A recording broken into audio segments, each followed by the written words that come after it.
Dubai is a land full of technology, innovation, and, in the case of the World Islands, severe disappointment. Not long ago, Dubai's World Islands were the talk of the town.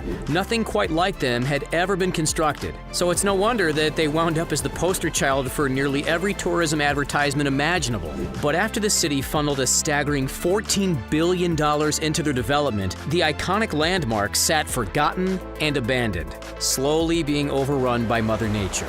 So what happened? Where did it all go wrong? And is there any hope left for this Dubai icon? Let's find out. We have to wind the clock back all the way to 2003 for the start of this fascinating journey of, let's be honest, failure. But back then, the World Islands were a totally different story. The designers were full of optimism, and the rest of the planet was obsessing over this beacon of ingenuity. Here was the initial plan. The artificial archipelago, made up of 300 islands, was going to be built 2 miles off the coast of the mainland. It was going to be a typical residential neighborhood, though the World Islands were intended to be an exclusive offshore playground for the elite of the elite. We're talking local and international film stars, royalty, business tycoons, and celebrities from near and far. 50 invitations were sent out every year detailing the exclusive opportunity to own the world. If you were swimming in cash, wouldn't you jump at the chance?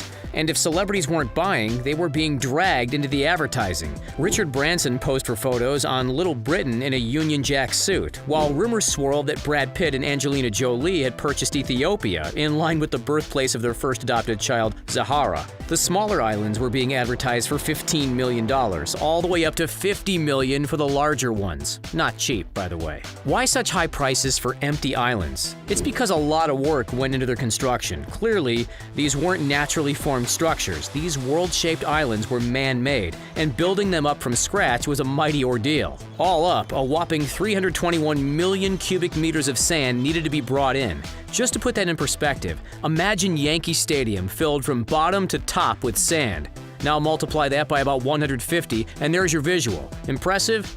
Right? That doesn't even include the 34 billion tons of large rocks either. The sand was distributed across 300 islands over the course of 5 years, with one for almost every country in the world, ranging in size from 5 to 20 acres, and with up to 330 feet of water separating each island. The total area encompassed just over 20 square miles of land. Okay, let's talk about money. Ready for this? All things considered, this wasted project cost the city of Dubai a tear-jerking $14 billion. If instead of building the World Islands, the city put their money toward other avenues, the opportunities would have been endless, and Dubai could have been even further propelled into the global spotlight.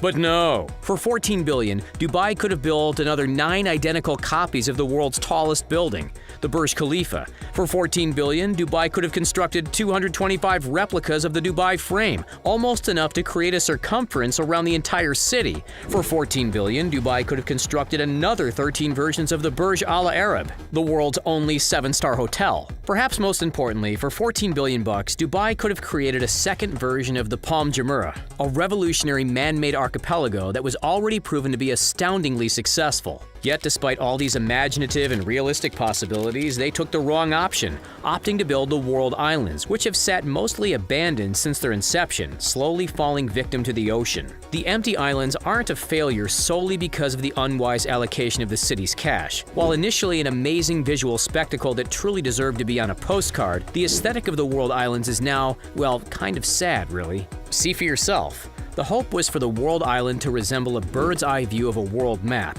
However, in reality, and to the disappointment of the city and the structure's developers, the archipelago turned out to be only vaguely recognizable at best. We're Central America, practically non-existent. And is that supposed to be Australia? Even continents have blurred together. Europe, Africa, and Asia have merged into, well, an indistinguishable blob of sand. But how did it get to this point? Part of the blame goes towards sinking and erosion, and the other part goes toward the project remaining unfinished. Primary cause for the lack of completion can be pinned down to one event, the GFC. Because of the destructive effects of 2008, Nikhil Properties, the developer, had to halt production in 2009.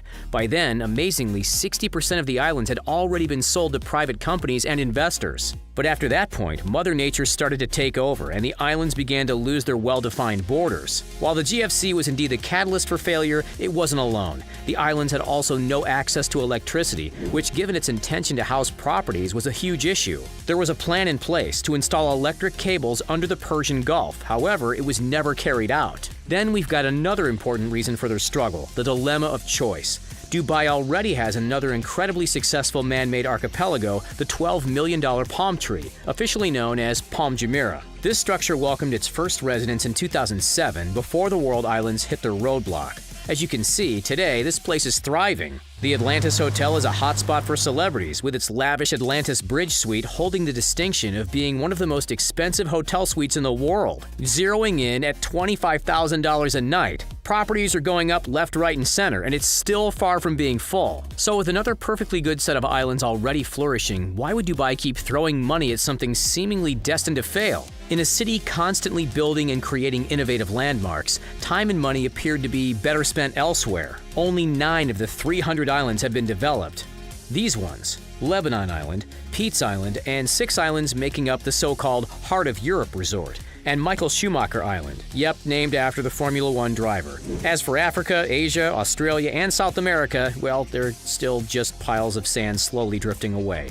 Alas, hope is not entirely lost. Dubai is fully aware of their failure and has managed to pivot in a new direction. Now, the focus has turned almost exclusively to one section of the world map, the Heart of Europe. Here's the new plan. The first phase of construction includes 10 waterfront palaces on Sweden Island, 32 villas on Germany Island, and 78 so-called floating seahorses. These floating homes, which are intended to be a staycation destination, are arguably the most unique part of the entire operation.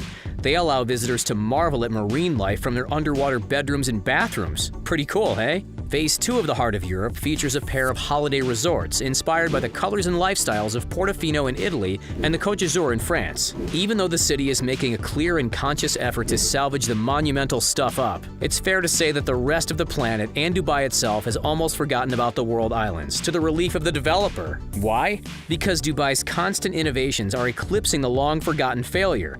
These days, the first thing that comes to mind is the Burj Khalifa. In a few years, that too could change, with a number of revolutionary projects already underway. Before too long, we'll see Dubai unveil the world's first dynamic tower, a $1.2 billion fully rotating skyscraper that will soar 80 stories and nearly 1,400 feet into the air. We'll also see Aladdin City, a $500 million neighborhood inspired by the tales of Aladdin and the Arabian Nights. And as perhaps the nail in the coffin of the world islands, Dubai has already created another man-made archipelago, Jumeirah Bay Island, which is shaped like a seahorse. Already open to the public, this place houses a yacht club, apartment buildings, and a 5-star Bulgari hotel. Would you live on one of the Dubai islands if given the chance? Let us know in the comments down below. Don't forget to like this video, subscribe to The Richest, and have a great day. Catch you next time.